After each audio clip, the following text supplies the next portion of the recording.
តែម្ហូបអត់ឆ្ងាញ់នាំគ្នាស្ពេឆ្នាំងទៅផ្ទះបាយខាងក្រោមហើយជំរាបសួរសួស្តីអស្សាឡាមអាឡៃគុំបងប្អូនទាំងអស់គ្នាឥឡូវតែរវល់រៀនខ្លួនភ្លេចមើលមេនុយថ្ងៃហ្នឹងព្រោះម្ហូបអត់ឆ្ងាញ់ហ្នឹងក៏នាំគ្នានឹកឃើញភ្លាមហ្មងធ្វើបាយឆាញ៉ាំបាយឆាគ្រឿងទេសមានស្រាប់ឆាតែមួយផ្លេតរួចបានតែគ្រឿងសឡគ្រឿងឆាហ្នឹងសិតតែមកពីខាងឥណ្ឌូនេស៊ីខាងម៉ាឡេទាំងអស់ហើយខាងខ្មែរកម្ពុជាយើងខ្ញុំនេះវិញគឺមានតែម្សៅស៊ុបខ្នុរតែមួយនឹងឯងហើយនឹងមីជាតិដោយសារតែឆ្នាំហ្នឹងគីឡូវ៉ាលីខ្ញុំមានតែ20គីឡូដាក់យកបានច្រើនទេហើយមួយវិញទៀតរបស់របរគ្រឿងទេសហ្នឹងពិបាករកហាឡាល់មែនតើពេលទៅ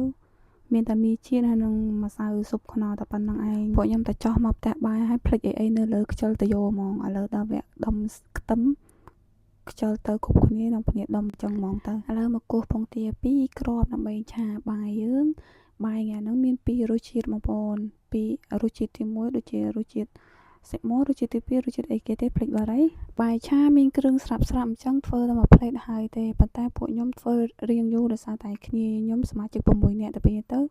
ត្រូវធ្វើ2ទៅ3ដងដោយសារឆ្នាំងតូចៗតាំងប៉ះពិតទៅនៅផ្ទះបាយក៏គេឲ្យចក្រានអគ្គិសនីមួយដែរតែដោយសារតែវាខូចក៏នាំគ្នាឆាជាមួយឆ្នាំងតូចនឹងឯងកម្រងបាយឆាពួកខ្ញុំនឹងត្រូវមានសាច់មាន់មានបន្លែមានអីចឹងណាប៉ុន្តែពួកខ្ញុំនេះខ្ជិលទៅក្រៅមិនភ្លៀងមិនអីចឹងទៅណាមួយឃ្លានផងភ្លាមដាក់តែមួយពងទាមានស្រាប់ទៅបានហើយឥឡូវមកដល់វគ្គក្តៅប្រេងដើម្បីចៀននំម៉ាឡេនំគ្រប់ពួកគេនឹងឯងហើយឆ្នាំងហ្នឹងវាថាមួយផ្លេតឈួលក្តៅលឿនហ្មងណាហើយនំរបស់យើងនេះប៊ីទៅខ្លោចចូលតែបាយធ្វើម្ហូបអានឹងចង់ហ្វេស្ទើរតែទាំងអស់បាយឆាអត់មានបន្លែអត់មានសាច់មាន់ហើយចៀនគ្រប់ពុកនេះខ្លោចច្រើនដងទៀតដោយសារតែឆ្នាំងអគ្គិសនីពួកយើងប្រើអស់អញ្ចឹងអត់មានអីប្រើក៏ដឹកចិត្តប្រើចក្រានអគ្គិសនីខាងផ្ទះបាយយើងវិញម្ដងចក្រាននេះខូចតាំងពីឆ្នាំងទៅមកហើយពួកវាអត់ក្តៅវាយូរក្តៅមែនទេក៏ផលហើយមើលតែមុខទាទៅដឹងហើយអត់ឆ្អិនសោះហ្មងឆ្អិនឬមិនឆ្អិនអត់ដឹងទេដាក់បាយឆាចូលហើយណាមួយឃ្លានណាល្ងាចចឹងឃ្លានអីល្មមនឹងគ្នាឆុងមីអីចឹងលួចឆុងនៅក្នុងបន្ទប់អីចឹងទៅប៉ុន្តែមានអារម្មណ៍ថាអូរៀងមីច្រើនរាល់ថ្ងៃពេកក៏នាំគ្នាធ្វើបាយឆាញ៉ាំអីម្ដងម្កាលអញ្ចឹងណានំគ្រប់ពួកចៀនក៏រួចបាយឆាក៏រួចនាំគ្នាយកទៅញ៉ាំនៅក្នុងបន្ទប់ខាងលើតាំងក៏ប៉ុតទៅគេឲ្យញ៉ាំនៅក្នុងផ្ទះបាយនឹងឯងប៉ុន្តែពួកខ្ញុំអត់ត្រឡប់ញ៉ាំនៅនឹងទេមនុស្សច្រើនគេមកច្រើនពេកទៅពេលទៅ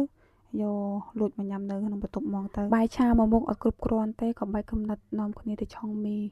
ឆុងតដែរថាកិច្ចពីញ៉ាំមីរាល់ថ្ងៃហើយព្រោះ